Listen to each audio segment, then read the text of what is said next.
human trafficking, rape, sexual abuse at child abuse na inirereklamo ng napakaraming biktima laban kay Apollo Kibuloy, ang leader ng religious group na Kingdom of Jesus Christ.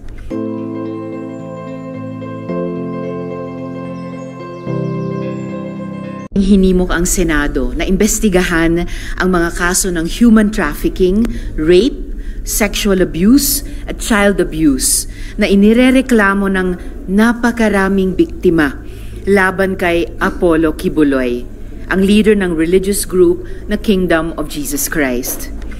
Hindi yan chismis. Testimonya na ng mga biktima ang hawak natin laban kay Kibuloy. Ngayong umaga, bago ako magpatuloy, kilalanin natin si Elias Jackson, dating miyembro ng Kingdom of Jesus Christ, na ikikwento ang mga karanasan niya. 1999 po, hindi po ako nakapagtapos ng second year high school nung time na yun. Kunti na lang, last exam na lang sana. May dumating na yung parang youth leader na nag-invite sa amin, yung papa ko, mama, kinausap na mayroon daw activities. Yung May kasi yun, papasok na yung May, yung youth camp, tinatawag na youth camp. Nadala po ako, isang bus po kami noon, mga young people po, mga underage kadalasan sa amin. 15 years old po ako, nagsusolicit kami, di Pulog, so punta kami ng Pagadian, Sambonga del Sur, Sambonga del Norte, buong Misamis Occidental, buong Misamis Oriental. So, marami kaming 15 noon, kaidaran ko. Pinapaglimos kayo, basically. Solicit na niyan. Minsan tatlo kami, nanghaharana, mga beginners. Akala ko nga yung remittance na 150 araw-araw noong 99, malaki na yun. First time yan. Yung pala, tag 800, 1,000, hindi pa pala sa kontento noon. Noong 99, nag-youth camp po, isang buwan po kami nag-youth camp. Then after noon, nag-full-time na kami. Inano kami, pinalusip po kami na mag-full-time. Nung umpisa po talaga, 99, 2 buwan lang po yun, mayroon po kaming 10% o 20% po ibalik sa amin. Yung after noon, after youth camp, nung nag-area pa rin kami, wala na. Limit all talaga, 100%. Tapos pag sabihin lang, kuha ka lang ng pangkain mo. Tapos sabihin pa na huwag ka magnakaw dahil blood money yan. Pangkain lang, huwag kang kukuha ng kahit piso dyan. Kasi pag kukuha ka, kakita yung ama, yung natawag kasi na yung Panginoon, maging parusahan ka, ganun, may karma. Pinaparusahan ba kayo pag di kayo nakakolekta? Nung bago pa ako, nasampal ako noong December 1999. Unang sampal ko yun. Yung ministro kasi, yung remittance ko noon dati, 500, 400, 300. Kinakamalit ko 300, 500. Kasi hindi ko naman alam talaga yung Hindi kasi ako lumaki sa ganyan. Kami naman po sa full-time, buong taon, buong buhay mo, doon ka na sa loob. Yung pinakamatindi po, yung palo talaga. Noong 2000, hindi ko malimutan, mahigit 50 yung pinalo doon sa gym. Alam mo yung pumapalo, yung parang papalo ng ahas? Paano mo nalaman na si Kibuloy yung nag-order nun at hindi lang yung mga underlings niya? Una kasi, pinapilusit niya lahat. Sinasabi niya ganyan, na parusahan niya, tapos magagalit niya siya, tapos inuutusan niya yung ministro. Noong 2014, higit 100 ang pinalo. Sali po ako doon, 100 bawat isang lalaki. Mahigit. Ang isang babae doon, 100 pinalo. Halos magapang na pagkatapos. Magapa ka talaga. Alam mo yung ganito kakapal na, yung parang paddle na pinapakita doon sa mga ising. Maliit lang doon ng konti, tapos makapal lang doon ng konti. Ganun pong pinapalo sa amin.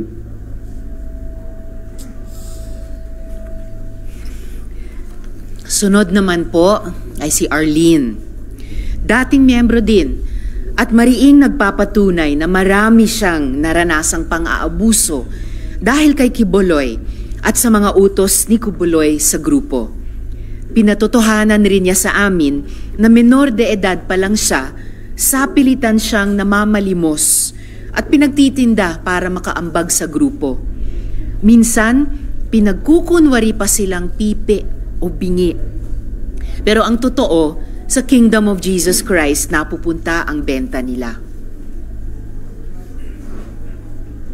Hello po, magandang umaga at magandang araw po sa ating lahat dyan sa Pilipinas. I am Arlene Stone. I am here in Minnesota, USA. Isa po ako sa mga pastoral ni Pastor Apollo C. Kibuloy nung ako po ay nandoon kasama nila. Ang ibig po sabihin ng pastoral, tayo po ay member sa inner circle. Dalawang uri po ang pastoral, merong inner circle at innermost circle. At ako po ay nabilong sa inner circle.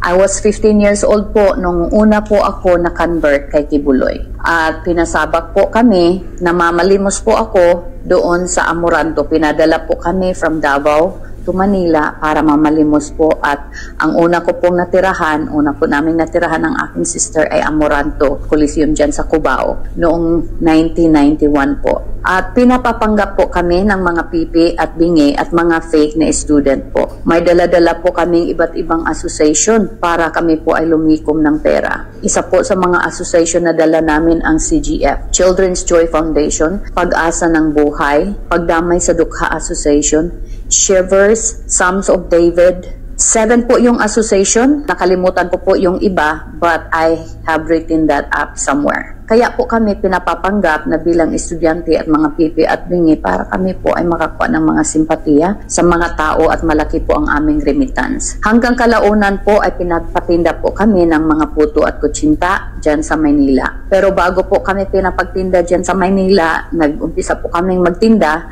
ng puto at kutsinta sa Davao. Hanggang kami po ay trinafic sa iba't ibang panig ng Mindanao. Isa po ako sa bestseller ni Kibuloy, kaya ako po ay isa sa mga naipadala sa Manila upang kami po ay magtinda ng mga puto at kutsinta. Kapag kami po ay hindi po makakota at hindi po mabinta ang aming mga paninda, kami po ay may mga punishment. Isa po sa punishment namin ay pinapalo po kami, pinapa-fasting, pinapahiya po sa harapan ng mga workers, at kami po ay dinidisfellowship. At ako po ay nakaranas mismo ng pamamalo galing kay Kibuloy. It was 60 slashes po, at ako din po ay nakaranas na babatukan ni Kibuloy. At ako din po ay nakaranas na ipahiya sa harapan ng mga members at workers ni Kibuloy.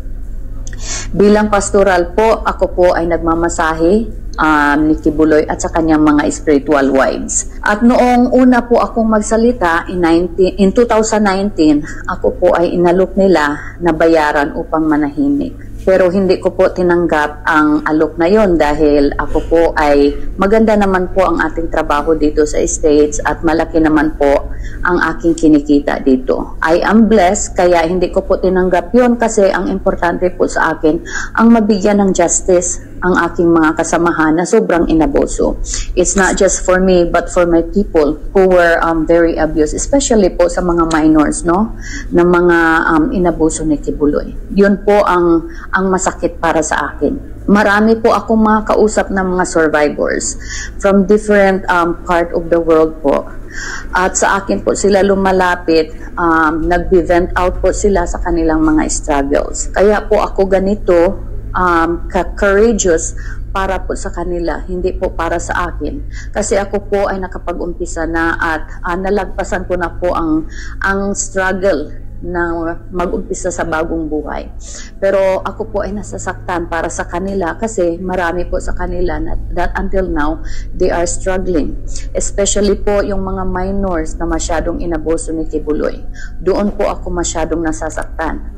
Kaya hindi po ako mananahimik hanggat hindi po tayo makakuha ng justice for everyone. Kaya ito po ang aking panawagan na sana po ang ating mga mambabatas dyan sa Pilipinas ay bigyan nyo naman ng tuon yung ating mga kababayan, lalong-lalo na yung mga kababaihan na sobrang inabuso.